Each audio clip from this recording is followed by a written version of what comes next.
for that informative session. Next, we have a 1-hour talk on synchronized non-invasive ventilation of newborn by Professor Corrado Moretti. We have Professor Pradeep Dabetta, Professor of Pediatrics at VMMC and Safdarjung Hospital, Delhi. He is also President-elect 2023 FNNF Delhi. We welcome you, sir, and kindly request you to introduce the speaker.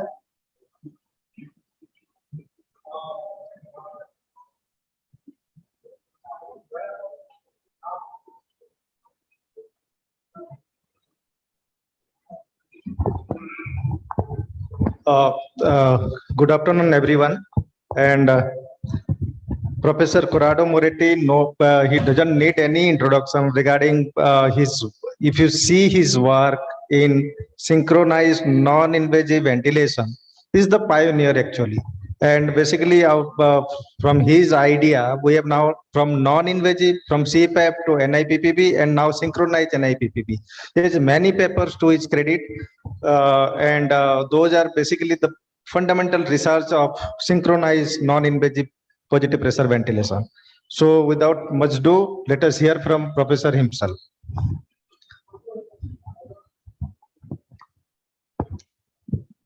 Good morning. Good morning to all of you.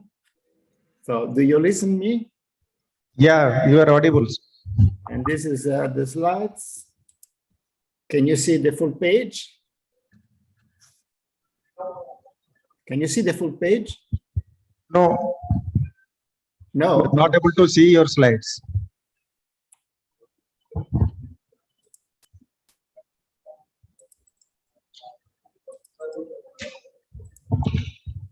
Ah, yes. Yes, now we can see. Just 1 second. Now you can see full page. Yeah. Okay, so thank you very much for your very kind presentation, and also to thank all the organizers of this wonderful meeting for inviting me. And above all, I want to thank Dr. Kumar and Dr. Professor Manoj for inviting me to speak on synchronized non-invasive ventilation. I start with a little piece of history. This is, I think, the first probably paper on intermittent positive pressure ventilation by nasal bronchs. This paper, this was my first paper, and that was published more than 40 years ago. And as you can see in the left, also the time we are looking for synchronization, but because you can see that this is the pressure of the ventilator and this is the thoracic impedance, but we used to do it manually, so trying to set the same parameters of the baby on the ventilator, so the expiratory time and the rate. And at the time we were using these homemade nasal bronchs that are not so dissimilar from the bronchs that we use today.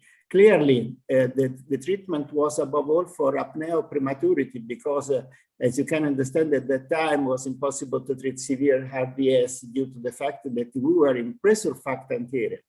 So it took a long time, in the truth, to see a widespread adoption of this technique. But luckily, in the last year, this technique, non-invasive ventilation, is increasing and increasing, as was demonstrated by this retrospective study, whose goal was to evaluate the change in primary respiratory support in United States infants. As you can see, in this period, the period considered as of 10 years from 2008 to 2018, there was a remarkable and significant increase of the use of non-invasive ventilation, and at the same time, there was a decreased use of mechanical ventilation. This is the high-flow nasal cannula, more or less is the same, a little bit a reduction of its use. So, and the authors also reported that thanks to non-invasive ventilation, about 30,000 fewer newborns were ventilated than expected when compared with the 2008 data. Clearly, these changes represent a very significant improvements in neonatal respiratory care. I remind you that there is a direct relationship between the duration of mechanical ventilation and the neurodevelopment of preterm infants.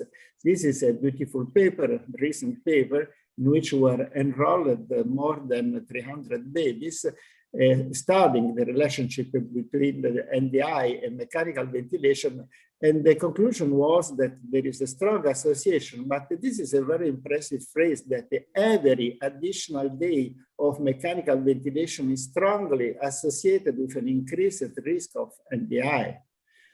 And moreover, also, a failed extubation has a great risk of complication, of an increased mortality and morbidity. This is another beautiful paper in which were enrolled more than 900 babies, and the authors report that the infant who failed extubation had a significant increase of severe complication, and not only deaths, but also BPD, intracranial hemorrhage, and so on, length of stay, and so on.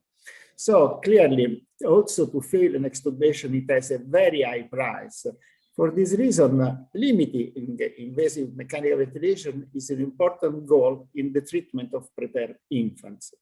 But so now the question is, what are the most effective non-invasive ventilation techniques? The answer is given by this beautiful network meta-analysis developed by a colleague from India. The name Vaira, but it's very difficult for me to say the complete name. So this is a very beautiful analysis whose objective was to compare the efficacy of different NIV modes as primary respiratory support. The modes included were effluent cannula, nasal CPAP, BiPAP, and NIPPV, but not the synchronized mode. As you can see, many randomized trials, 35, were considered with more than 4,000 infants enrolled. The main outcome was the requirement of mechanical ventilation within the first 7 days. So results, NIPPV is the most effective modality to prevent mechanical ventilation respiratory failure, and also the mode with the lowest incidence of BPD and death. Also very interesting is the second network meta-analysis by the same author. In this time, the objective was to compare the efficacy of different NIV modes as post-extubation support. In this case, this is very interesting because more or less all the non-invasive ventilation techniques were considered. High-flow nasal cannula, continuous flow, variable flow nasal CPAP, BiPAP, synchronized and not synchronized ventilation, and also nasal high-frequency oscillatory ventilation. Again, a large number of randomized trials, a large number of infants considered, and the main outcome in this case was the required ventilation within a week. The results are that synchronized nasal ventilation is the most effective mode for preventing extubation failure, and this technique is also associated with a decreased incidence of BPD. So we can really say that NIPPV, and above all, if synchronized, are among the most effective NIV techniques, and by all these trials do not appear to be associated with an increased risk of side effects. But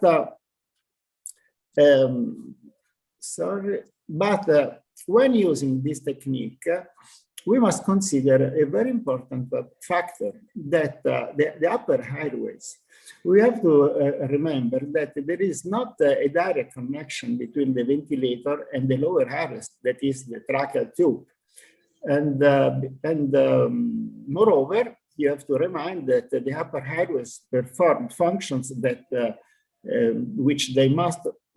which they must open and close, are all vital functions as breathing, swallowing, speaking, crying, and protection from inhalation. So for this reason, clearly, the upper airways have no structural rigidity, but are made up of muscles connected to rigid supports. The rigid supports are at the top, the base of the skull, at the front, the jaw, at the bottom, the laryngeal cartilages. So Clearly, we know that another very important problem is that how the patency of upper airway is controlled during expiration. Because when the diaphragm contracts, we know that there is an increase of the intraluminal negative pressure with a tendency of the upper airway to collapse. But this collapse is prevented by three simultaneous events. First of all, the opening of the glottis to reduce the resistance. As you can see, this is a picture of top inspiration, and there is a widening of vocal cords. And by contrast, during the expiration, there is the closure that is grunting, as you know. Moreover, the negative pressure stimulates intraluminal pressure receptor, and this determines the reflex activation of the upper airway abductor muscle in order to stiffen and widen the pharynx. And I remind you that the main upper airway abductor muscles are the genioglossus and geniohyoid. These muscles are linked between the hyoid bone and the jaw, and their contraction determines a forward displacement of hyoid bone. You have to consider that the hyoid bone more or less in this position, and the forward displacement determines a widening of the pharynx. So we have to take in mind all these physiological details in non-invasive ventilation. And now let's go on analyzing the interaction of not synchronized ventilation with spontaneous breathing. This is a picture taken by a baby assisted with not synchronized ventilation with a backup rate of 20 breaths per minute. And you can see that most of the mechanical breaths are not synchronized with the infant. Here, the ventilator started at the peak of spontaneous breath, here, the mid expiration, here in the late expiration, and so on. I remind you that the rate of asynchrony is very high. This was demonstrated in several papers. This is one of the last one. This is a very well done paper in which the respiratory activity was measured, that was recorded by the electromyogram. And in this study were enrolled very low, 21 very low breath infants with a very low gestational age. And these authors reported that the rate of asynchronous was about 70%, so extremely high. You have to think that when you set the ventilator on 40 or 60 breaths minutes, as the author of this paper did, this means about 60,000, 80,000 cycles every day, and 70% of them are asynchronous. I suppose that this is very upsetting for the baby. Moreover, there are, as you can see, ventilation is not improved by asynchronous mechanical breath. This is a very old paper by our group. This is a recording of the first attempt trials of flow synchronized ventilation. Here we have the pressure of the ventilator. Here the esophageal pressure that, as you know, is the same as of the intrapleural pressure, and it shows us the effort of the baby. And this is the tidal volume. You can see that this asynchronous breath perhaps is auto-triggering, perhaps a backup rate. There is not at the same time the effort of the baby. And you can see that from the ventilatory point of view, this breath is practically ineffective. This problem was demonstrated many years later, also by Peter Davis. He studied the effect of non-synchronized nasal ventilation, and he reported that the tidal volume only increases in a significant way when synchronization occurs. And also Peter Davis reported that synchronization occurs only about in 25% of cycles, confirming the previous paper that the rate of asynchrony is extremely high. So the hypothetical beneficial effects due to the non-invasive, not synchronized nasal ventilation are above all due to an improvement in manner pressure, and this means an improvement in FRC. You know that improving an FRC determines a lot of positive effect on respiratory physiology, lower compliance, lower resistance, improve the compliance, decrease the resistance, improve the perfusion of the lung, and so on. Another effect could be that the intermittent inflation of the hypopharynx could stimulate the respiratory drive. And moreover, we can think that super-rapid ventilatory inflation enhances tidal ventilation. But I underline, as we have seen in the previous paper, only the synchronous breath are really improved. Moreover, the asynchronous mechanical breath have also some negative effect. First of all, I think this is a phenomenon that we see very frequently, an alteration of the spontaneous respiratory rhythm. You can see here that the ventilator starts at the beginning of the respiratory phase. We have a blow-up here of this image. The ventilator starts exactly at this point. You can see that the baby reacts with a very prolonged and deep expiration. Why? Why? Because probably the lung was overinflated. And this, what we see here is only an Ehrenbreuer inflation reflex. And not only there is a deep expiration that is not a good phenomenon, but there is also a delay following the expiration. The same thing was demonstrated in other papers. I show you this paper by Professor Bancalari. Again, exactly the same phenomenon. This is the esophageal pressure. The ventilator starts during the expiration. You can see here a prolonged exhalation, and here a forced expiration, a positive pressure inside the esophagus.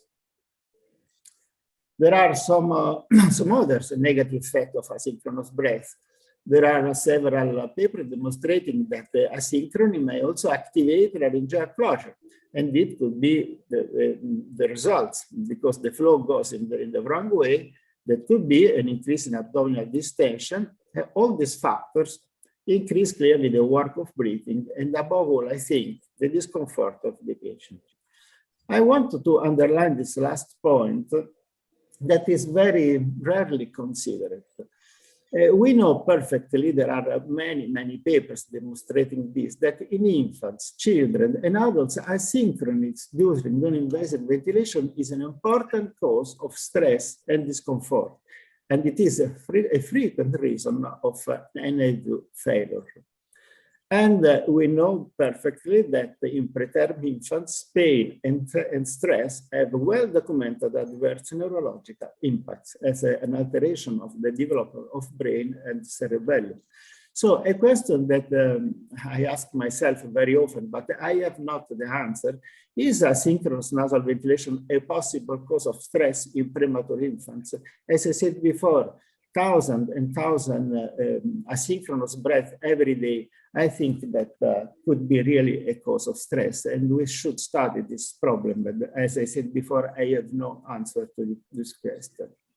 But now let's go on to analyze the interaction of synchronized nasal ventilation with spontaneous breathing. Synchronous mechanical breaths have, we will say, have many positive effects on respiratory physiology.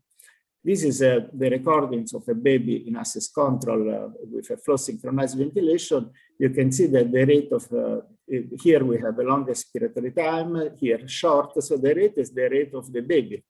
And you can see that three lines, pressure, flow, and thoracic impedance now are perfectly aligned. The ventilator starts every time the baby starts breathing. So, but why does synchronization has positive effect? The reasons are very simple. Because when the ventilator is triggered, when the pressure rises, at that time the glottis is open. Moreover, the pressure of the ventilator pushes the soft palate against the base of the lung, sealing the oral cavity. This means less leak. Moreover, the upper airway, as we have seen before, are stiffening and widening.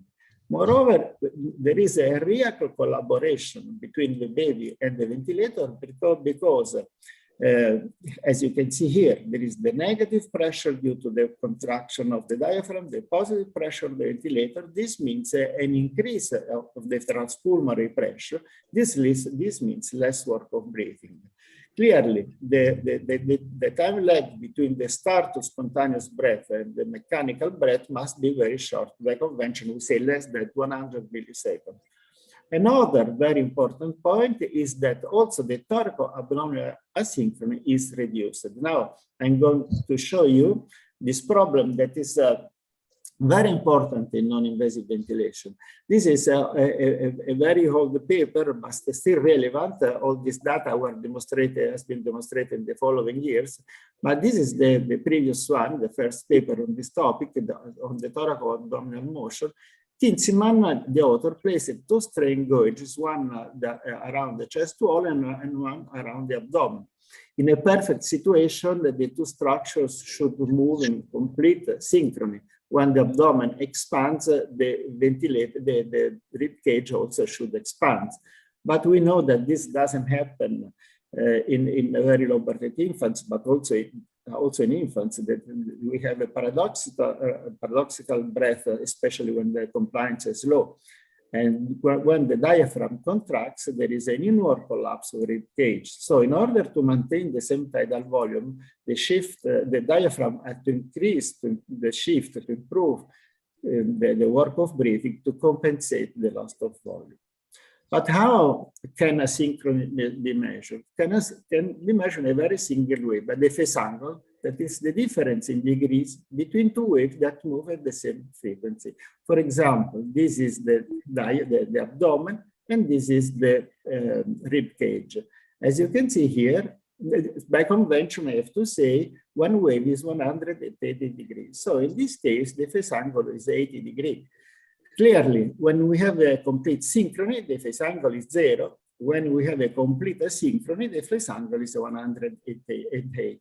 And Kinziman studied the phase angle in newborn treated in different conditions.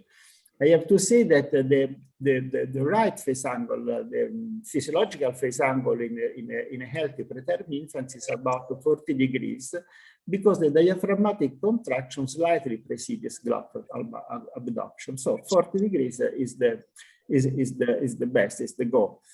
As you can see, if Kinziman studied the phase angle in BB treated with CPAP and the tracheal tube, so this is a remarkable increase of the resistance in the worst condition, something that we have never to do. The phase angle is very high, not far from complete asynchrony.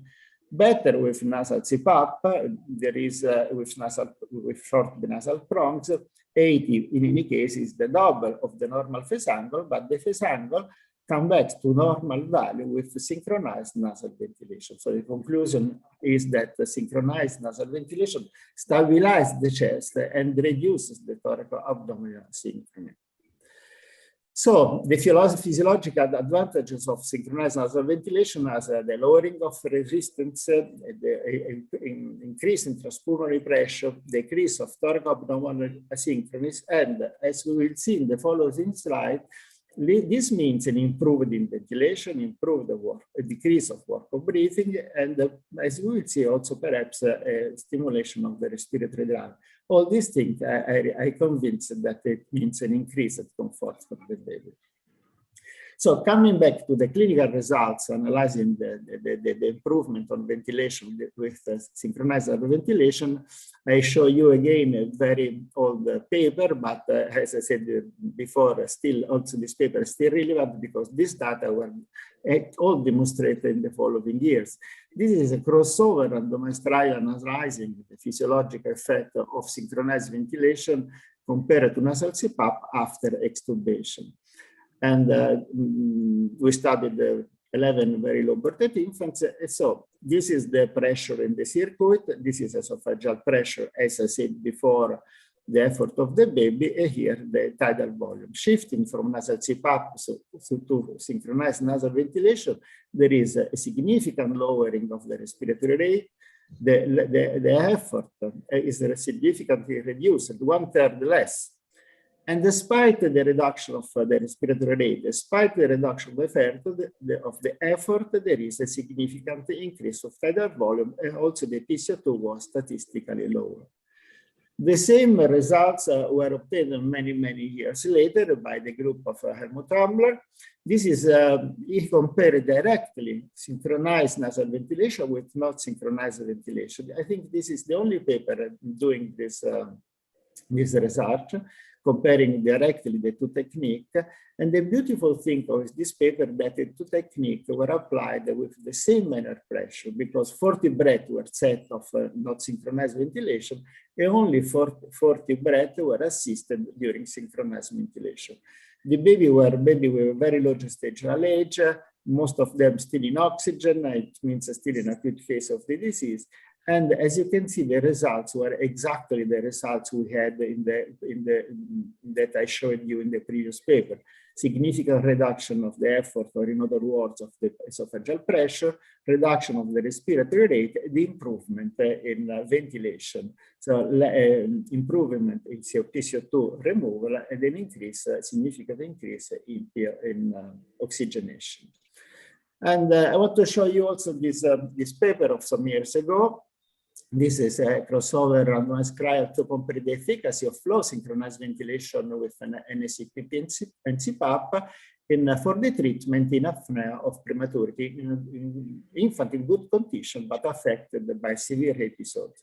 And so the results were that only with flow synchronized, with synchronization, was possible to have a significant reduction of the incidence of this phenomenon, apnea desaturation in bradycardia. And, but there were no differences between NATPV and nasal CPAP. With synchronized nasal ventilation, it was possible to reduce in a significant way all this phenomenon. And I want to show this last clinical paper by Manuel Luna, just to show you the efficacy of this technique. He was using in this research, in this trial, flow synchronized ventilation. And he studied a number of baby as elective group. So baby after extubation, elective group, and 92 of these patients with a very low gestational age, in 92% of this baby, the extubation succeeded, was a success. And this is also very important. A large number of baby was failing CPAP failure, again with a low gestational age. They applied for synchronized ventilation as a rescue therapy, and 2/3 of these patients avoided intubation. I think that these are very encouraging data. So what choice about parameters, interface, and trigger for synchronized ventilation? The parameters, I think, is a very simple answer, because more or less are the same parameter that you use during mechanical ventilation, just the peak inspiratory pressure is a little bit higher, 2-4 centimeters. But as you can see, the value of PEEP, inspiratory time, and flow more or less are the same that we use during invasive ventilation. Clearly, don't forget caffeine.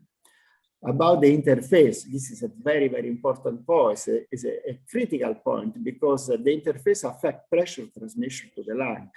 There are different devices, different shape. This means different resistances. And I underline that currently a widely adopted interface for nasal ventilation is the double inspiratory loop cannula.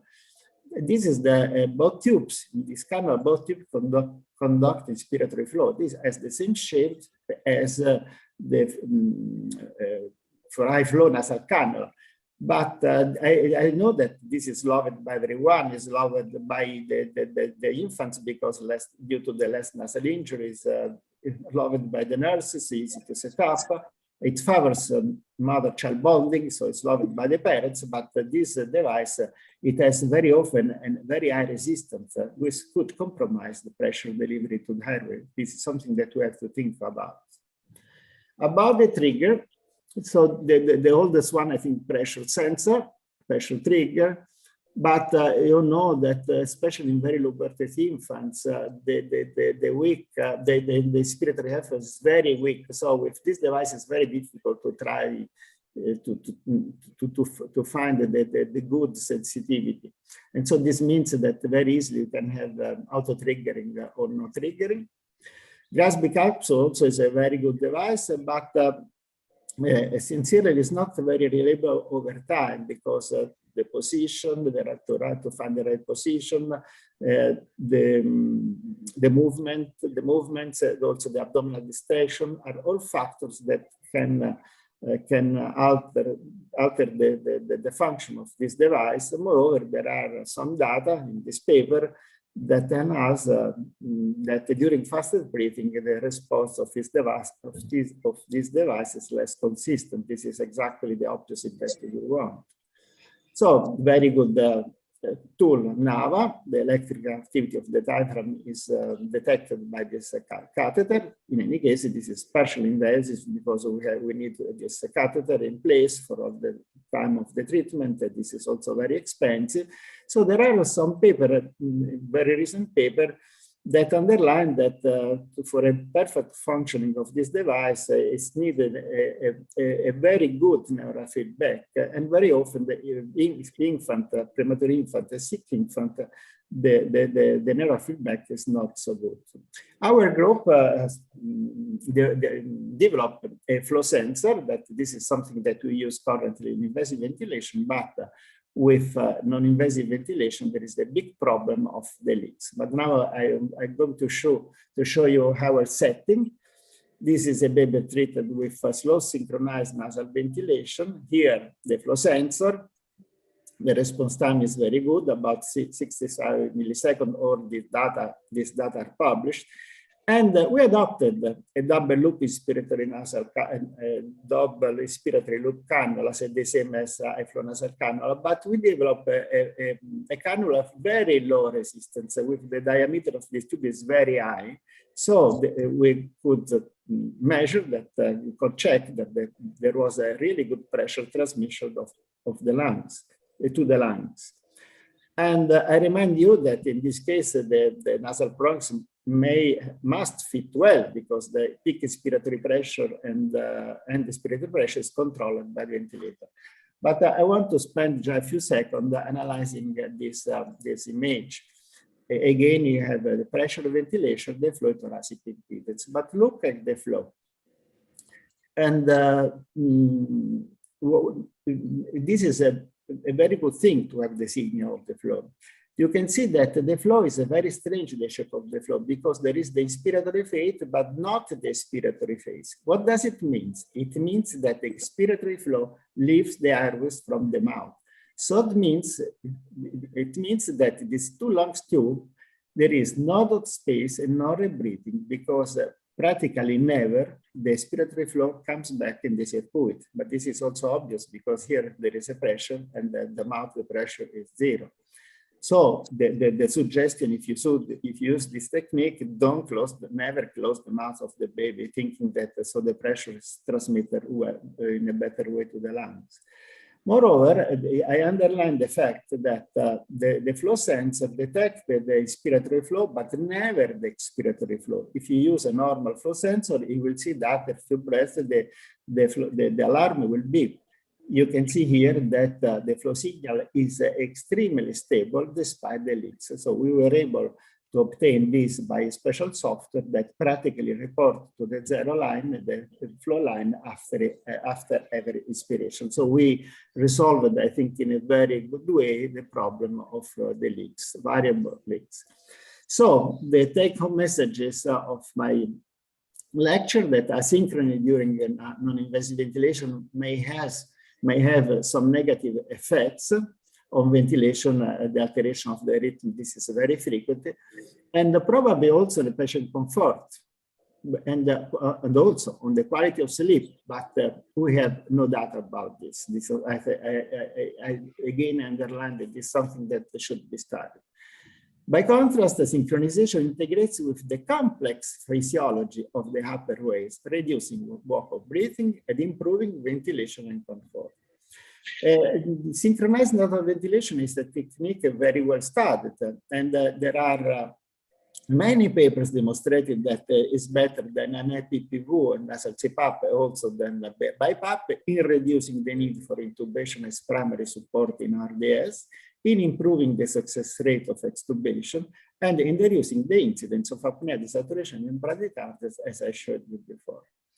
So I conclude, underline that flow synchronized nasal ventilation performed with a low resistant double loop respiratory canal can be used successfully. And so the good thing is that we were able to combine the physiological advantages of synchronization with the same comfort and easy use of this interface, of the double respiratory loop canal.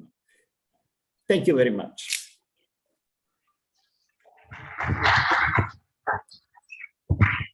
Thank you, Professor Moretti. You made us to understand what is the anatomy involved, what is the physiology behind the synchronized NIPPV, also the clinical implications that we usually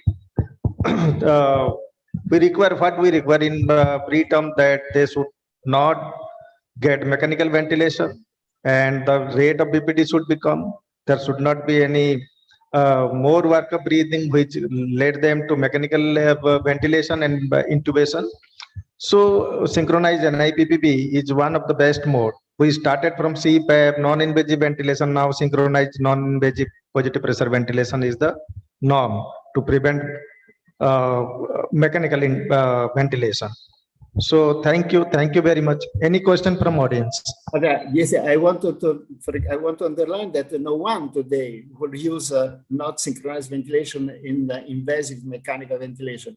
I think that we are going exactly toward the same goal. That I think that in the future, every child, every newborn will be ventilated with synchronized nasal ventilation, because the path is exactly the same what happened many years ago. But who would treat with not synchronized ventilation intubated today? No one. Everybody would say that there's a crazy thing.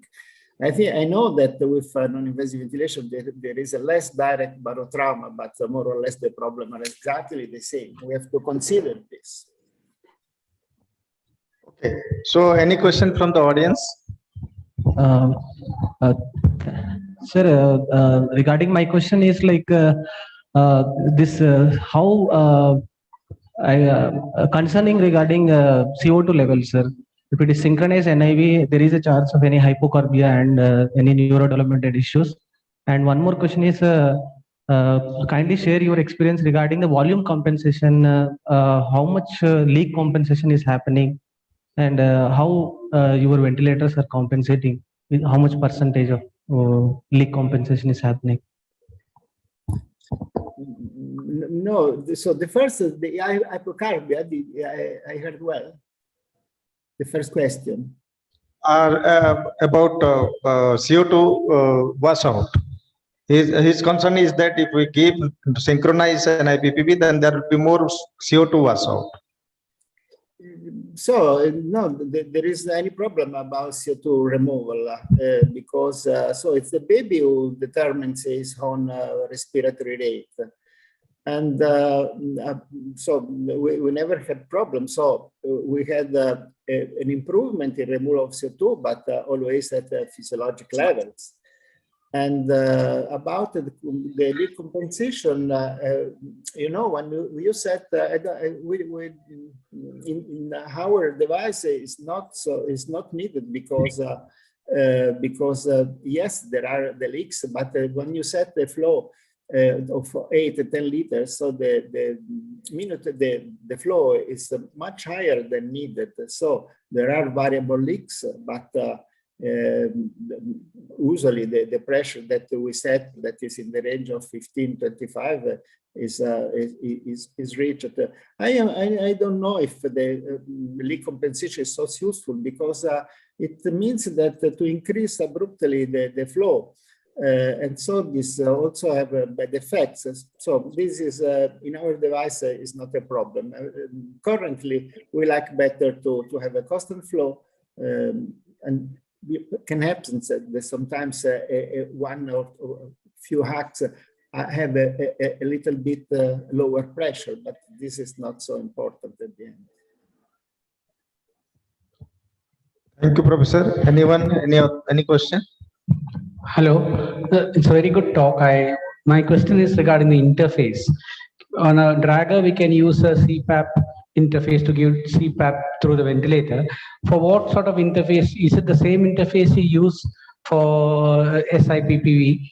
For a synchronized non-invasive ventilation. What sort of interface are available, or can we use the same CPAP interface? So the interface that we use is usually nasal prong. I have not experience with a nasal mask. This is something that we are going to try, but most of all our trials were done with normal short binasal prongs. In the last period, we developed the double respiratory loop cannula, and we, thanks to the fact that we can see the flow, we saw that there was never rebreathing. So the two lungs tubes were not a problem for breathing at that space, because the expiratory flow was, as I said before, leaves always the areas from the mouth, so there is not a breathing. So now we are using more and more these cannulas, because, as you know, the parents and nurses, everyone is much happy with this more comfortable and easy to set prongs. This is something rather new. And I underline that we developed a special flow cannula, special cannula for this, with very large resistance, so 2 large tubes, but in any case comfortable. Good afternoon, sir. One more question. Yes, sir. One more question is coming. Thank you very much for the excellent talk. I just want to know whether this is one step ahead of CPAP. So is there any head-on, because the indications after CPAP failure for mechanical ventilation is same. So the mechanical ventilation compared to synchronized non-invasive intermittent positive pressure ventilation, is it a head-on any trials which you have done, sir? Sorry, could you, because I have an echo, and so I didn't understand well, sincerely. If you try to speak a little bit slower, or if the chairman can tell me your question. Sir, indication for mechanical ventilation after a CPAP failure is the same. So Yes. we just, yes, sir. So we just go ahead with synchronized non-invasive intermittent positive pressure ventilation. And is there a trials which compare synchronized non-invasive intermittent positive pressure ventilation with outcomes of intermittent mandatory ventilation, which is, we all know it is it's an invasive one, but there are little tiny premise where they have little bit of flow only, or the volume which may not be the impedance, thoracic impedance or the flow, they may not produce adequate enough to get the trigger of through synchronized non-invasive positive pressure ventilation. Yes, I'm sorry, but I didn't understand. Basically, our question. There is an echo that amplify everything. I don't know why. Basically, our question is, after CPAP failure, is there any comparison between synchronized NIPPV and invasive mechanical ventilation about the outcome? So no. Yeah. So I showed you that before the paper of Luna that it was possible to avoid to 60% of his patient the invasive mechanical ventilation is shifting from nasal CPAP. The baby was failing, and he used the synchronized ventilation as rescue therapy. And in 2/3 of these babies, mechanical ventilation could be avoided. And there are data from the meta-analysis of VIRA, and also there are two previous meta-analysis to Cochrane's. All of them reported that there is really the hope that the BPD, the rate of BPD decreases with this technique. But I think this is normal because this ventilation respects the physiology of the baby, and these things doesn't happen with not synchronized. What I said before, who would use not synchronized invasive ventilation today? No one. But so the problem is exactly the same. Sir, is there a trial where you had compared flow sensor versus thoracic impedance, which we are using head-on trials for synchronized non-invasive positive pressure ventilation? Sorry. Flow sensor versus thoracic impedance. We use the flow sensor, but what you asked me, sorry, I'm really sorry.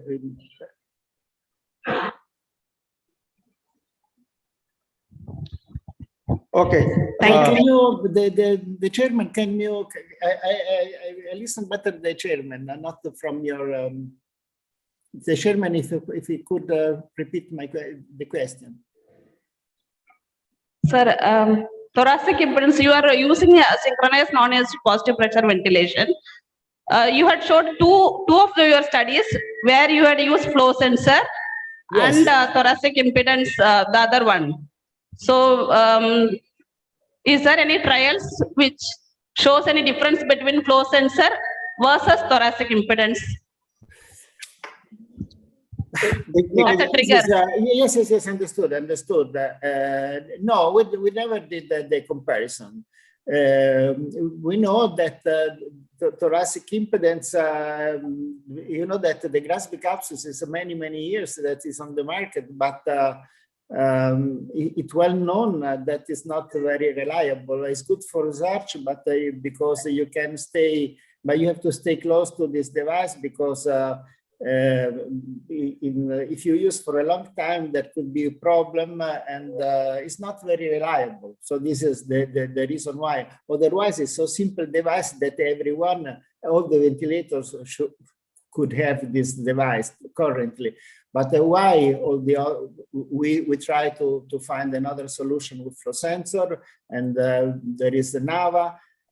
So there are attempts to increase the efficacy of the devices, because the Grasby capsule is good, but not so good. And volume guarantee with synchronized non-invasive positive pressure ventilation, volume guarantee added on with your synchronized one, like HFOV we are doing with nasal HFOV with volume guarantee. So something like that. Is there a trials? The problem in the non-invasive ventilation is that we never know the volume. It's because the expiratory volume, there are leaks, from especially during the expiratory phase, leaks from the mouth. As you know, that the tidal volume is measured during the expiratory phase. So it's currently it's impossible to know the tidal volume. Now, I don't know, in the future, now there are new tools to see the expansion of the lungs by electrical tomography or something like that. Perhaps one day will be possible to know the volume also during an invasive ventilation. But currently we don't have this chance. But we have seen that in any case, due to the leaks, the direct barotrauma is less. In any case, there is the possible for an overflow to leaks to leave the airways from the mouth. And so we never reported an higher incidence of air leaks with this technique. This was underlined in many papers. Also, if we don't know exactly the expiratory tidal volume. This is, I think it's a very difficult challenge for the future. And that I suppose that will be resolved by electrical tomography or something like that. But in any case, if you use the parameters in the range from 10, 15 to 25 centimeters of water, we never had problems with air leaks. Thank you so much, sir. Oh, sorry for my difficulties. Sorry for the last language. It's the microphone, I think, your microphone. Okay. Okay, thank you, Professor Moretti. It was a very nice experience hearing from you about synchronized NIPPP, which is your passion itself. Okay, thank you so much. Thank you very much. Thank you, Professor Moretti and Professor Pradeep.